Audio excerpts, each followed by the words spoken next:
Hey Jen, I'm really excited to have you on the podcast. Your book was sent to me as a gift from my friend Marjorie. We both like butterflies, and I saw it and I thought, this is exactly the book that I need. So thank you for writing it. Well, thank you. That means a lot, and, I don't know if you also listened to the audio book, but if you didn't, I will send you there's a final chapter actually that's in the audio book that's not in the printed book that talks about the significance of the butterfly and what it means to me personally and why I chose that as the symbol for hope and transformation. I think that's a great place to start. Tell us about the butterfly. Well, I mean, it to me it represents the perfect symbol of hope and transformation. But in that chapter, I specifically talk about the monarch butterfly migration and basically how no single generation of butterflies actually completes the full migration. They either go south or they go north. They don't do both, but somehow it's in their DNA. They know exactly what to do, exactly where to go.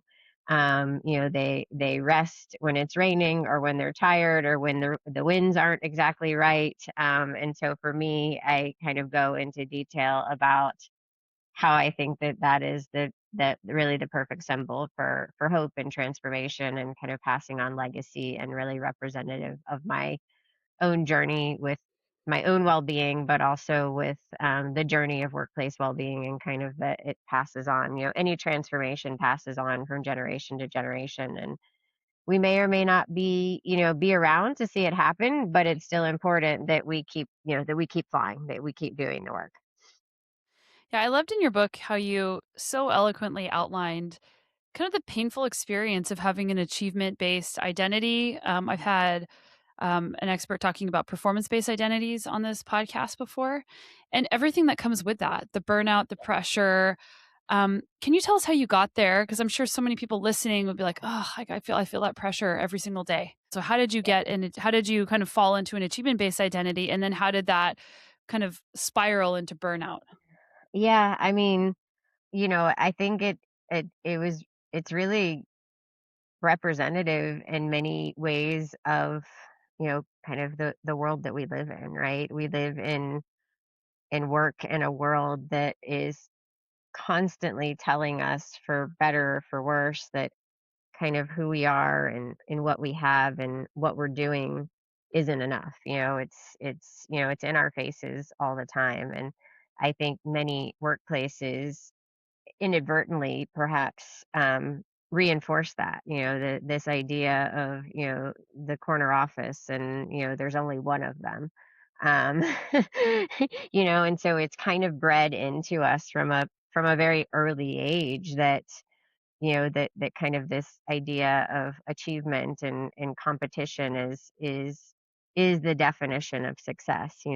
Having more, having the bigger house, having the nicer car, all of those things, for me anyway, were kind of this representation of success. And I think, I was never taught or told, or maybe I didn't pay attention that that like what was my definition of success. And so I kind of defined success in many ways outside of me. I looked around, and I kind of would point at somebody and say, "Oh, well, that person's successful, so I'm going to do what they're doing," or what my perception of what they were doing was, without really, kind of saying, well, is this what I care about? Is this who I want to be? Does this actually matter to me? So I think I just followed in the footsteps of the people that I saw before me, and thought, well, that's what high performance is. That's what high performance requires. It requires you to sacrifice everything. And I wanted to be viewed as a high performer. That was really important to me. And so and that is what gets celebrated and reinforced. And so I want to be clear and say that this isn't about, like, I mean, I think it's important to have ambition and to want things, and to care about going after things that matter to you. But for me, I just never defined that for myself. I just followed everyone else, and I didn't have very good role models. I didn't have anyone that was telling me, "Hey, like, slow down. This is a journey." I just kept, at a very young age, kept getting more and more work and more and more promotions, until the point where, I mean, it went on for quite a while until I think I actually reached, my very severe state of burnout. But in the book, I, describe it in some detail about kind of the different states of, depletion and languishing, and, ultimately, like, the the lack of, like, having any emotion or feeling when I reached a goal or got a big promotion. It was just kind of like void of emotion. Like, I was unable to really process what was going on, good or bad. My emotions were just kind of blunted, and I was moving through life in a way that I think nothing affected me, right? Like, I was just, I was just here, I guess. Ultimately, that did lead to burnout. I mean, ultimately, my brain and body were like, all right, stupid, if you're not going to do something about it, we're going to do something about it for you. And so, it got so bad that I ultimately had to, take a leave of absence from work and seek out clinical help and guidance on, how to get myself healthy and well. And in doing that, redefining the role that, work played in my life, defining for myself what success looked like. And then ultimately, through that process, that was how I discovered what, the power of hope and what hope actually is. So that was a very long story. No, it's a great story. I think Sure. a lot of people can relate with that and being on, different pathways through one's achievements and one's goals. And I Yeah. love how you talked about Corey Keyes's work in your Yeah. book and you talked about Yeah. languishing. Can you tell us about that? Because I haven't had him on the podcast. I had him. It was cool. I got to chat with him about my map capstone project, but I haven't had him on the podcast. And his book Languishing is such a great Yeah. book. Yeah, Talk about it is a languishing. great book, and I think a lot of people, learned about his work, or maybe first heard about his book, actually, or his work, from Adam Grant, because I think Adam Hmm. Grant made it really popular during the pandemic, because that's what many people were feeling and experiencing. But, for me, and he describes it this way, is kind of this gray zone between, like, I'm fine, but I'm not flourishing. Mhm. And so, like, you're okay, you're functioning, you can achieve goals, you can do good work, you can meet milestones, you can, be, you know, I think the perception of being engaged in your life, but not really engaged in your life. And so it's kind of like, I don't feel great, but I'm also not burnt out. I don't feel awful. I'm just kind of there. That's kind of how I interpret his work. Obviously, there's a lot more depth to that Mhm. Mhm. for anybody that wants to go there. But I think the point being is that, I think I think that that's what a lot of people either have experienced or are experiencing right now, especially in related to their work, and kind of in the workplace. Is, we're seeing, the worst engagement numbers that we've seen in years. Manager engagement has dropped 9 points in, like, the last 4 years, according to Gallup. So people just, there's so much going on societally. There's so much going on from a workplace perspective. The uncertainty around AI, that I think people are just, they don't know what to feel. So they're just, Mhm. they're continuing to show up, but they don't feel great about it. Yeah, yeah, and, hope being your book, Hope is a Strategy. Hope being a strategy to Yeah, prevent us from being in this state of languishing and state of yeah, extreme burnout. yeah, Um, can you tell us, because like, a lot of people don't know exactly what hope means, like, hope can be a character strength, hope can be a feeling, yeah, like, hope can be a strategy. So can you tell us, how you define hope and the research behind it that you've put in your yeah, book? yeah, absolutely. So, for anybody that's listening that knows me or follows me or knows anything about me, um, you know that I like to push back against kind of long-standing societal and workplace norms. And so the reason to call my book Hope is the Strategy is because for many of us, our entire lives, we were told hope is not a strategy. The reason that I say that it is because if you look at, I mean, there's many researchers, but I rely heavily on C.R. Snyder, who I kind of think is the godfather of modern hope theory, very closely tied to some of the positive psychology work. As well, Shane Lopez did quite a bit of research on hope at work specifically, but what C.R. Snyder says, and why I believe that hope is a strategy, is that hope is not optimism. Optimism is a passive state. It's kind of a belief that things will get better. But hope actually requires you to take action, and hope has three components per C.R. Snyder. The first one is having a goal, knowing where you want to go and being very clear and specific about that goal. It can't just be, I'm going to win the lottery. It has to be a realistic, achievable goal. And then the second piece of that is pathways or possibilities thinking. And so identifying multiple routes in which you can reach your goal. Usually what happens is if someone sets a goal and they've identified one pathway and that pathway is blocked or they get stuck or it doesn't work, we tend to give up, get frustrated, abandon the goal. And what possibilities thinking or pathways thinking teaches you is that there's more than one way to reach a goal if you identify three of them or four of them, ahead of time. When you get blocked, then you're not stuck. And so it keeps us from getting stuck. And then the third, and potentially I think all components are important, but the third is agency. So having the ability to do something, right? To take action towards that goal. If you can't actually take action towards that goal, then it's not hope.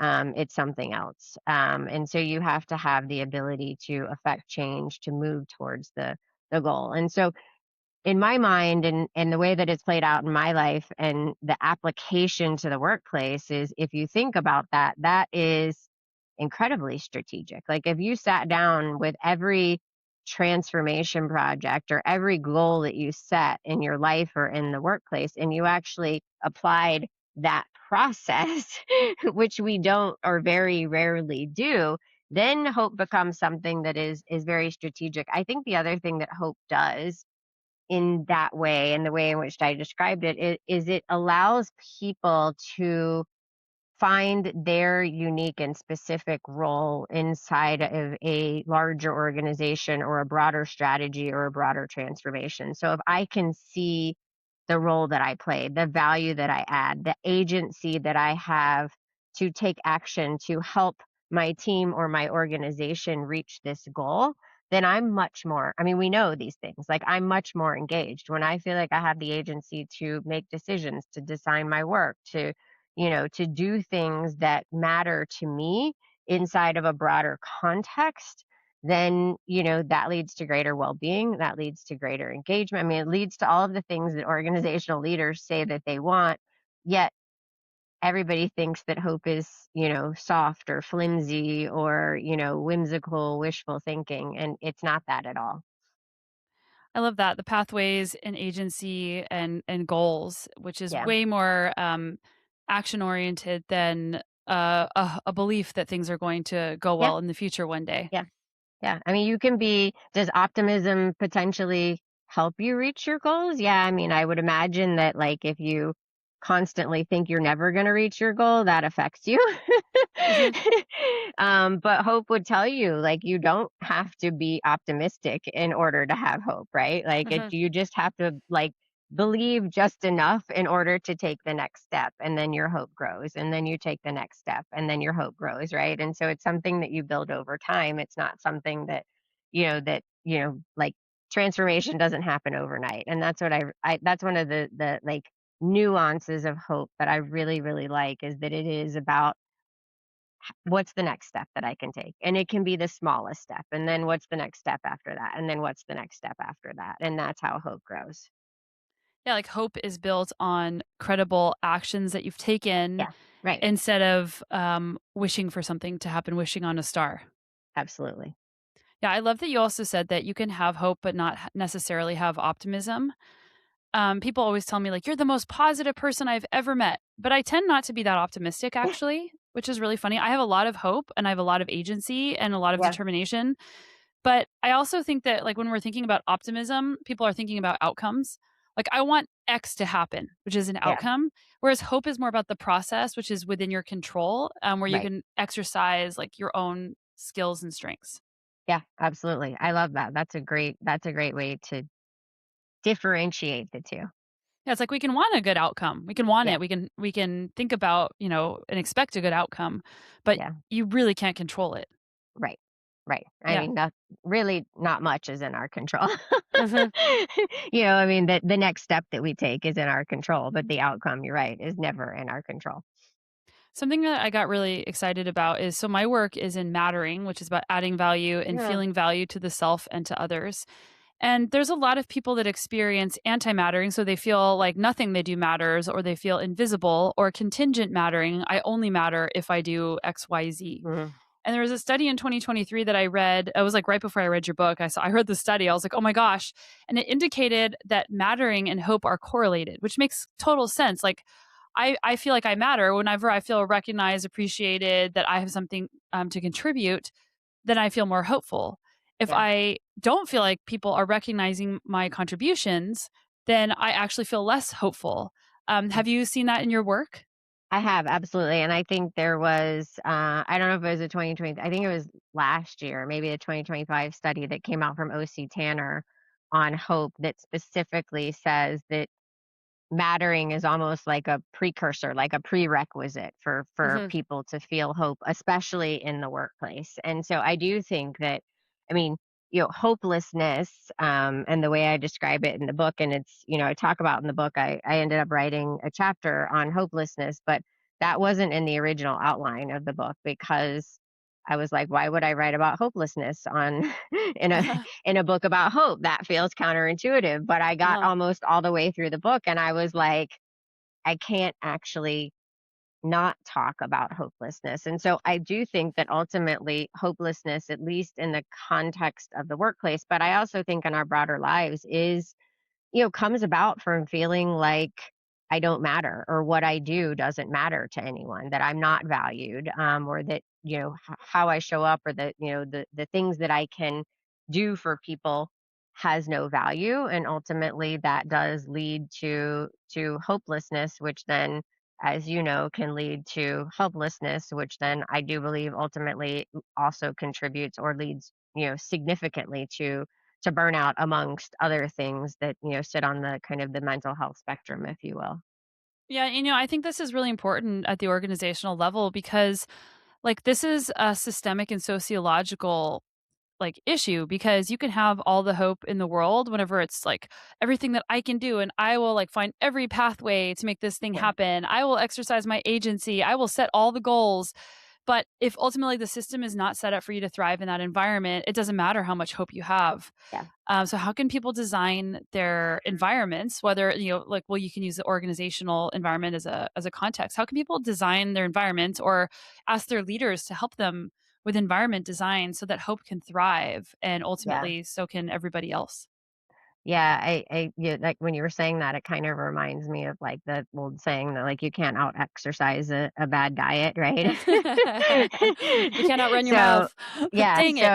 I mean it is, I mean, look, I think being able to cultivate hope for yourself will allow you greater ability and greater resilience to kind of navigate and quote unquote survive systems that are not designed well or systems that are kind of designed uh you know that are designed in a way that burn people out or just inadvertently or advertently you know make people not feel great about themselves and their work. And so I would say, in the context of the workplace and workplace design, I have this conversation a lot because people are like, well, I don't have the ability, I don't have the agency to actually change the system. Mhm. and I'm like, Yes, and so what we know from a workplace well-being perspective, the top 4 factors that impact people's well-being at work, 10% of that has to do with individual actions, 20% of that has to do with team dynamics, 30%, and I'll kind of dig into these, 30% has to do with leadership behaviors. And when I say leadership behaviors, yes, the people that lead us, their behaviors are important. But when I talk about it, we all lead something, whether it's a project, an initiative, a piece of a project that other people, if other people rely on you for something inside of an organization, then you lead that. Even if you don't have direct reports or the title of a leader. And then 40% of what impacts people's well being at work is organizational systems. And so when I talk about systems, it is, you know, programs and policies, yes, but also the spoken and unspoken norms and behaviors of what is accepted here, what gets rewarded here, what gets noticed here versus kind of, I don't want to use the word punished, but kind of what is, what is seen as like not desirable here. And so I think when I talk about that, the first thing that people do are like, well, that's 40% and I have no control. So like what do you want me to do? And I'm like, okay, well, can you add up the other three numbers, the 10%, the 20%, and the 30%, because that equals 60%. And those things we all do have some level of control. I'm not saying that you have complete control over the 60%, but the 10% you definitely have control over. That is, your own individual actions and behaviors. And I actually describe the 10% more as, this is the, I'm getting movement and sleep and eating right and socializing and I have a life outside of work. All of those things matter. They matter on a regular day. They matter even more on a day that goes sideways because that is what helps you build your resilience. However, I what I don't like about where we've gone with resilience is we're trying to teach people resilience to survive broken systems. Instead of saying, okay, well, let's just like look at the system. Team dynamics are huge in terms of somebody's day-to-day work experience because those are the people that you engage with on a day in day out basis. And so team dynamics are, how do we relate to each other? This is where mattering comes in, right? This is where feeling like what you do and who you are matters to other people. Because if you work on a team or with people every single day, that you don't feel like who you are and what you do matter. And so this is the relational piece of team dynamics. How do we deal with one another? What happens when somebody makes a mistake? Do we hoard information? Do we share information? Is there trust? Do we, operate in a way that's transparent? People feel like they know what's going on. They don't feel like decisions are being made for them or about them, but decisions are made as a collective. And then team behaviors. Team behaviors, or leadership behaviors are actually what drives team dynamics, right? So how we behave with and towards each other is what ultimately creates the culture on a team and what we call team dynamics. And so those are incredibly important. We all have some control over that 60%. And so when we talk about the system, if you don't have the the role and the title and the ability to change programs and policies, focus on what you can control, because what we know about systems change is if enough people start doing things differently, the system changes. And so you can either change the system from the top or you can change the system from wherever you are, as long as there's enough people that are trying to change the system, because transformation rarely happens overnight. It's not like, you and I went to bed one night and one thing was one way. We woke up the next morning and the whole system changed. That's not how transformation works. It's never been how transformation works. I think history books try to convince us that somehow that's how transformation or massive change has worked.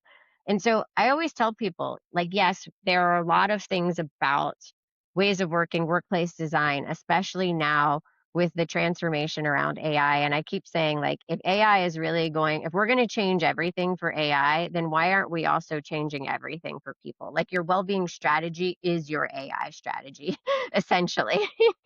um, but if you don't have control over those things, what do you have control over? Are you taking care of yourself so that when things go sideways, you're not bleeding, stress out to everybody around you, which was my story, right? I would get stressed out and it would flow down, it would flow in every direction. At home with my family, I stopped talking to my friends, my teams would get the brunt of it, everything kind of flows downhill. And I wasn't sleeping and I wasn't taking care of myself. So that is where those things are incredibly important. Like, that affects how you show up and your ability to to deal with things better when things go sideways. What are the team dynamics? Like, what are you contributing to? Are you staying silent on things that you have an opinion about, or that you don't like the way that things are going?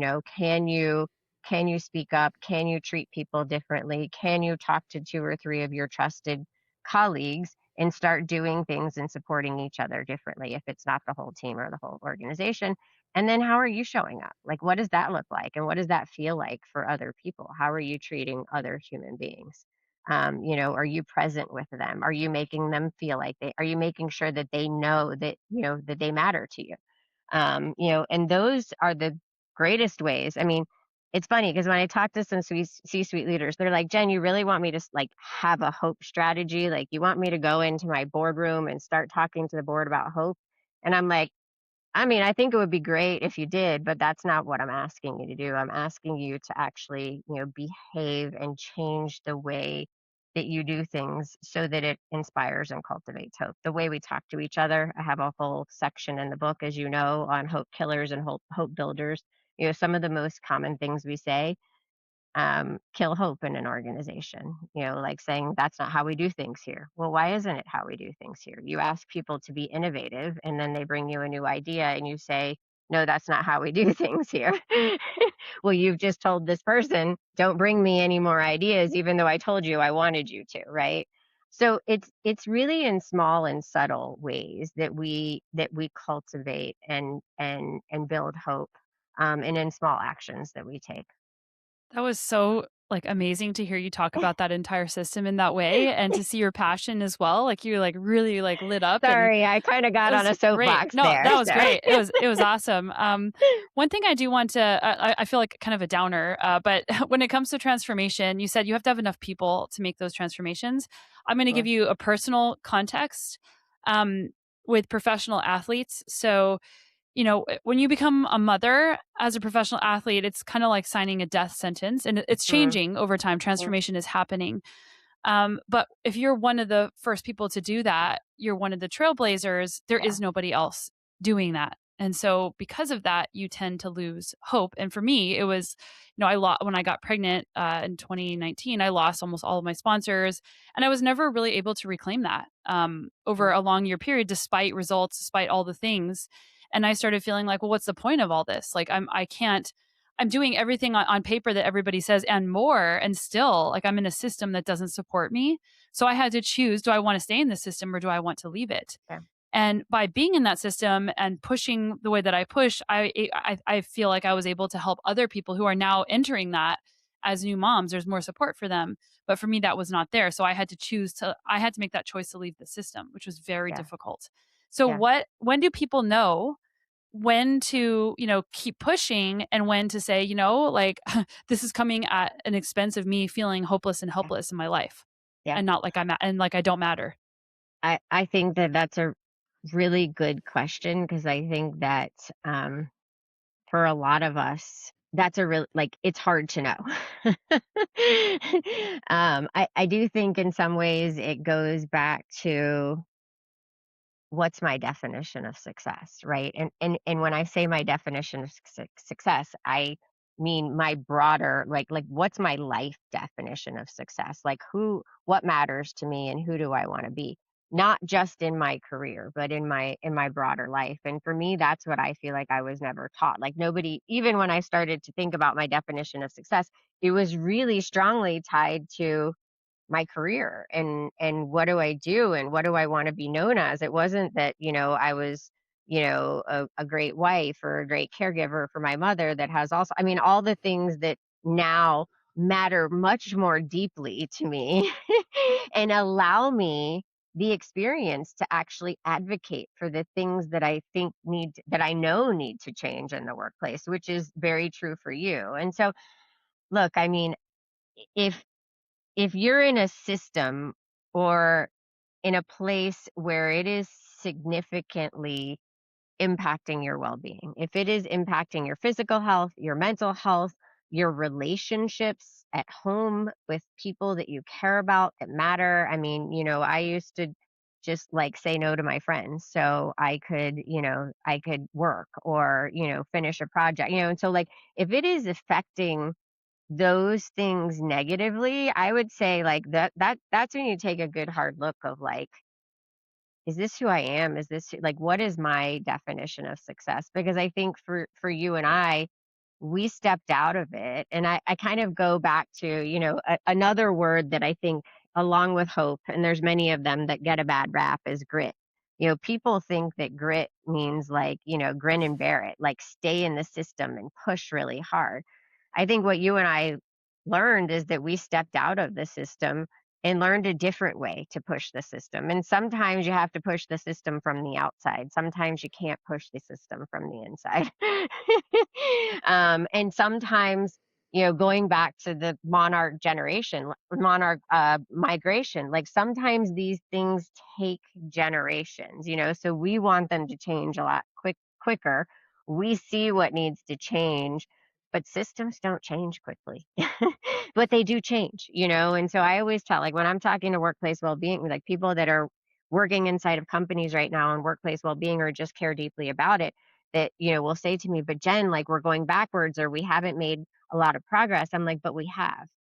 Because look at where we were 10 years ago or 15 years ago or 20 years ago. But we want to look like where we were like a year ago or 2 years ago and like see massive progress. And it unfortunately doesn't work that way. Does it sometimes work that way? Yeah, but most of the time that it doesn't. But I think for anybody that's struggling is, I don't think that it's just because you step outside the system doesn't that's not a sign of weakness or giving up. That just means you chose you. And maybe you chose, when I told you pathways thinking, right? Like that was just a different path for both you and I to push the system in a different way. Mhm. But we had to step outside of it in order, like, I'm sure when you did that, you couldn't see that. Like you actually had to go through the muck, which absolutely sucks. Like you had to get to the place of hopelessness and helplessness and burnout, and you had to go through all of that to actually see the path of wait, like, oh wait, now I can push the system in a different way. And so I think that goes back to like the pathways and possibilities thinking. Define your definition of success and think of, there's not one way to change a system. There never is, and there never should be because it takes people pushing from all sides. Yeah, I love that. See the pathway in a different way. Yeah, Something else that kinda came in my mind is we were talking about grit. I work with, athletes in universities, like, I do mental performance coaching, yeah, and one of the gripes of the coaches is like, "Oh, this generation, they're not tough enough. They just quit too quickly, and they can't endure." I'm sure you heard this in your work. "They can't yeah, endure, like, anything." And so, I wanna bring context to what we were talking about of, like, if you're in a role or doing something where, like, it's starting to really become a detriment to your well-being and your sense of hopelessness and helplessness, I think small bits of that or, like, small cycles of that are okay. It's when it becomes a long-term pattern over time that you really have to look at it, and I think that's the difference between, like, the fragility of, like, giving up right away versus, like, I'm gonna have some patience and see how this plays out over time, and if over time nothing is getting better, then I have to make the real decision, which can be very difficult when we talked about achievement identity earlier, yeah, to make that call.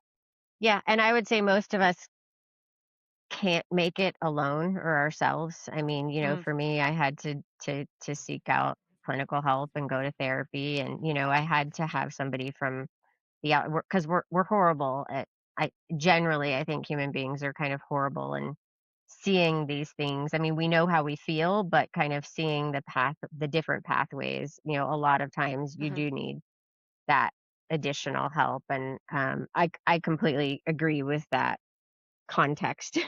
100%. Yeah, I also think, finding another place where you feel effective. So, like, Yeah. it really helped me when I did my master's in applied positive psychology at Penn. It gave me another place to belong and another place that I could exert myself in a way that I could see made a difference. Because where I was at, I love that in your book you talk about a possibility journal and an energy journal, and I would love to hear more for the listeners about that. But like putting yourself in a scenario where, oh, when if I change my environment, I don't feel so hopeless and helpless Yeah. anymore. Like I see that I do have agency and pathways and I can achieve goals and make a Yeah. difference. Yeah. And I think once you start doing that, and a lot of the tools that I give in the book are really about helping people develop this skill of possibilities thinking, right? And so that when you're stuck, you know, you can find pathways out, and that doesn't mean that you get stuck and 24 hours later you're finding your pathways out, right? Like there is some um I think there's some value in actually getting stuck and needing to sit in that stuck for a period of time. And I think, but staying there for a prolonged period of time in a way that is harmful to you is never good. And so, but I think this idea of developing a practice of possibilities thinking, and you mentioned an energy journal, a possibility journal. I'm a journaler. I journal everything, and I give them, like funny names. Maybe that's because I spent 23 years in management consulting, that we give names to everything. Acronym? Do you have acronyms? Yeah. But it really, I mean, the possibilities journal is really that. I mean, it's kind of looking at, where am I? What am I struggling with? Do I feel stuck? Like, and what are the pathways? Like, what are, always kind of thinking like, what else can I do? What are the other possibilities here? Like, what within the constraints that I have, right? And so I was recently actually talking about hope from the perspective of Artemis too, right? And so, like 4 astronauts, of course, they trained for many, many years. They trained not only physically, mentally, but like trained on everything and anything that possibly could go wrong. And then they basically get into a metal tube, and shoot into outer space to fly around the moon. And once they get inside of that metal tube and they launch, literally like almost everything is outside of their control, right? Like, I mean, once you get into outer space, like you can train for every possibility. And probably the things that happen were things that you didn't train for, right? At least some of them.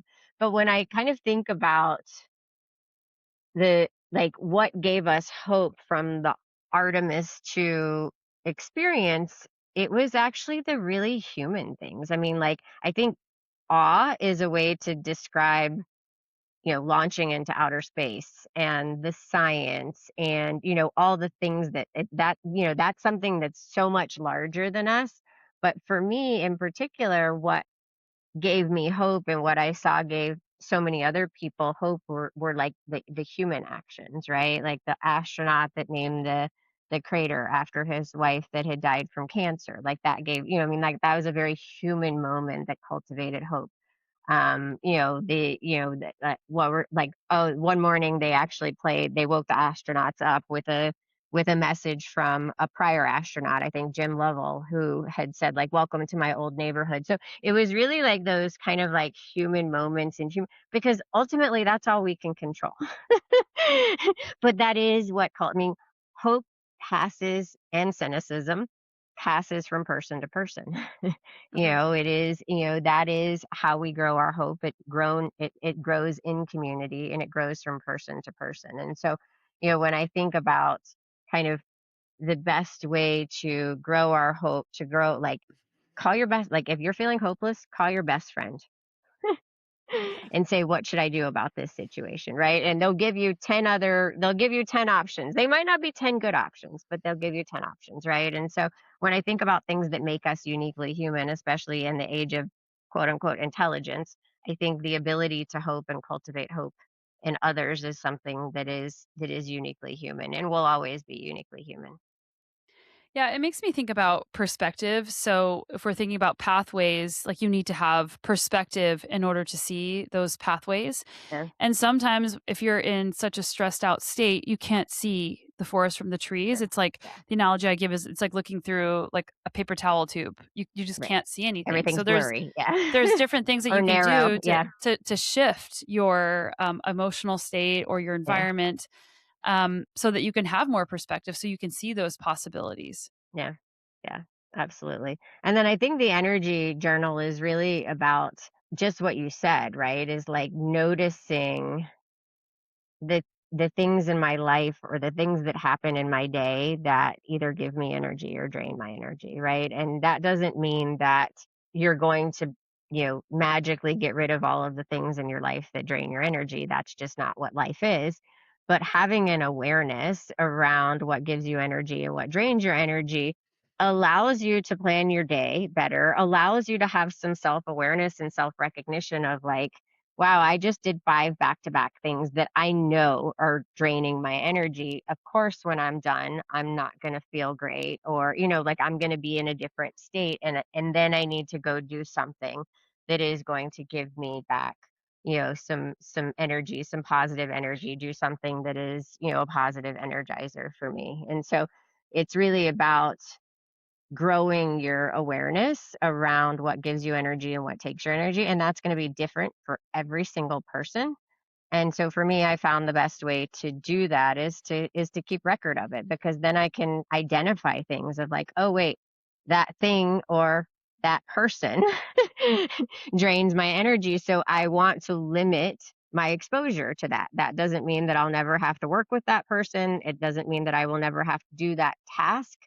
Um, but it's important for me to know, okay, well, I have this coming up. What do I do before it and what do I do after it? And, kind of design my work day or my life, if you will, that helps to minimize, going down the path of, doing, 12 hours of something that drains my energy. Yeah, I love this idea. I worked with this really great sports psychologist a long time ago, and she told me it's not just time management, it's energy management. Yeah. Yeah. But something that's difficult is like there's a difference between knowing that your energy is drained and then actually doing something about it. Like when you're Yeah. talking about like your toxic striving, that led to burnout, or if I think about some of my own behaviors, it's like or we think about the migration of the butterfly where it chooses to stop and rest when it's raining. A lot of people will abandon themselves. They might know that Hmm. somebody else is draining their energy, but they could be doing things draining their own energy Yeah. and still not have the discipline or the perspective or whatever to actually stop themselves to take a break because of all of it's very loaded all the baggage that comes with your self-worth and all these things if you Yeah. take a break. But I was thinking about your work with hope. It's like, well, I can use hope in order to bridge that gap between knowing I need to take a break and Yeah. or support my well-being and doing. Yeah. For sure. I mean, and I think that all the perils of the world come about from an absence of, the gap between the knowing and the doing, right? But but I would also say that we really, and this is one of the things that, like, if I was to put this at the list of like things that we need to do to transform our workplaces and our world is we need to stop viewing rest and recovery as something that is not productive. That's something that is a negative hit towards my self-worth and my value, because it's really dangerous and is very toxic, and it couldn't be further from the truth. I mean, we all conceptually know that, and so until we get ourselves and others to a place, when I was at Deloitte, in professional services, in client service, you're either staffed on a project. I guess in sports it's like you're either playing on the field or you're sitting on the bench. In sports, sitting on the bench for many athletes is a negative thing because you're not playing. And so in professional services, when you were not staffed on a project, they would call it sitting on the bench, which has a negative connotation because if you are unstaffed for too long, then, you could potentially get laid off or like whatever, those types of things. But, the way that you are rewarded at the end of the year is, meeting your utilization metrics, those kinds of things. And there was a time period when I was at Deloitte where I tried and failed to change the dynamic of, why don't we start calling the bench the beach and we make it almost a forced recovery? So when people are coming off of these big projects, we put them on the beach so that they have time to rest and recover and like catch up on life and learning and development and all the things that they need to do that they can't do or they shouldn't be doing in the margins of working on a really big project. I wasn't successful, but I still maintain that it was a really good idea. Yeah, I think that's a great idea. It sounds so much better. It sounds so much better. And it's also, I mean, as well as I do, that's how the human system works. Like, we don't, like going from big project to big project to big project typically leads to burnout. Like Mhm. if you can't figure out how to get some recovery in there, and I don't necessarily mean going and sitting on the couch and doing nothing, although that's okay. Recovery looks different for everyone and could be active recovery, but it just means that you're not fully in the game all the time, full on, 365 days a year, because no Uh, athlete really is, right? mhm. So, No. yeah. So, with the little bit of time we have left, I wanted to talk about AI because you've alluded to it a couple of Yeah. times. What are you seeing out there in organizations with AI and well-being? And like in your book, you talked about like well-being as an operating system. Like, how does Yeah. AI interface with all of this? Yeah. Well, I wish that I saw more organizations aligning an AI strategy with a human well-being strategy. What I'm seeing right now is there's a race to the finish line or the bottom line, or I don't really know where we're racing to. but there is a race to be the first to do whatever you're going to do with AI. How this is really playing out inside of most organizations is the majority of people that are using AI, you have AI super users that are using it all the time for everything. You have people that are completely resistant to it. I don't know if you've seen recently some of the graduation speeches that some of these leaders have been giving, and Gen Z has been booing them because Gen Z does not view AI highly right now because they view it as, well, I'm coming out of college to an entry level role and I'm being told that all these entry level roles are going to be done by AI. So all Mhm. of these leaders that have gotten up and talked about AI have been booed off the stage. So you have the super users, you have the people that are against it for a myriad of reasons. And then I think you have the rest of us that fall kind of somewhere in between. We're kind of unclear about how it's going to help. We're unclear about how it's going to hurt, but we can see that it's hurting some people and people are losing jobs because of it. But I think most people that are using it as a productivity tool to help get more done faster. And while that sounds like it could be a really good idea from a well-being perspective, what's actually playing out is that people that are getting more done faster are being given more work. And so their scope is growing, especially as organizations are laying off other people. The work has to get picked up somewhere. And so if the view is AI is going to do this and then we're going to give more work to the people that exist.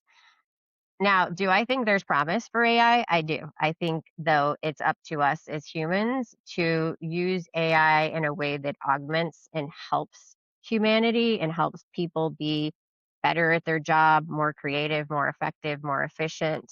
Can it be used as a tool to support people's well being inside of organizations? I 100% think that it can. I don't think that that's what's playing out right now. Mhm.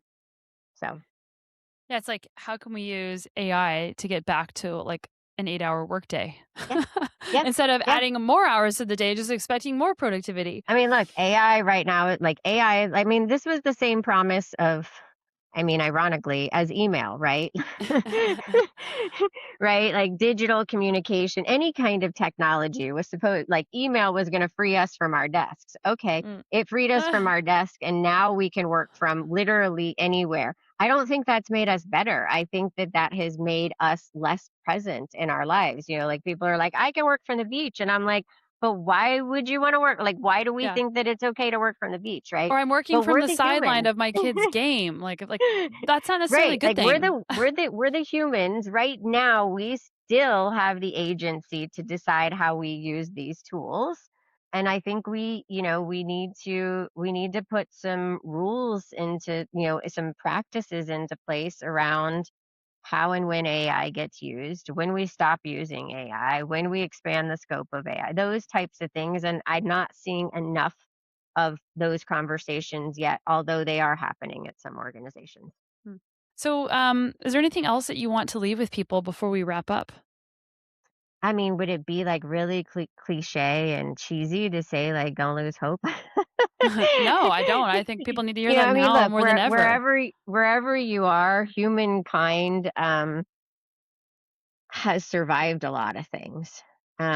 We wouldn't be here talking and having this conversation if we didn't.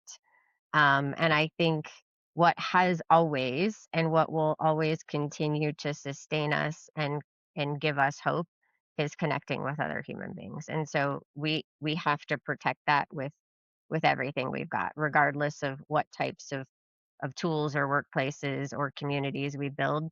It always needs to be about humanity and human connection. Hope is a team sport.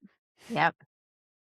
Where can people find your book, find your work, connect with you? They can order my book wherever they like to purchase books. Whether that is a local bookstore or a large retailer like Barnes and Noble or Amazon or otherwise, available public. And also there's an audiobook, which I mentioned. I did narrate the audiobook. So you can get those on your audiobook platforms if you want to hear me talk in your ear. The best way to connect with me is through LinkedIn. That's kind of where I am most active, but I'm also on Instagram, and I do have a newsletter called Thoughts on Being Well on Substack, that you could tune into and subscribe to.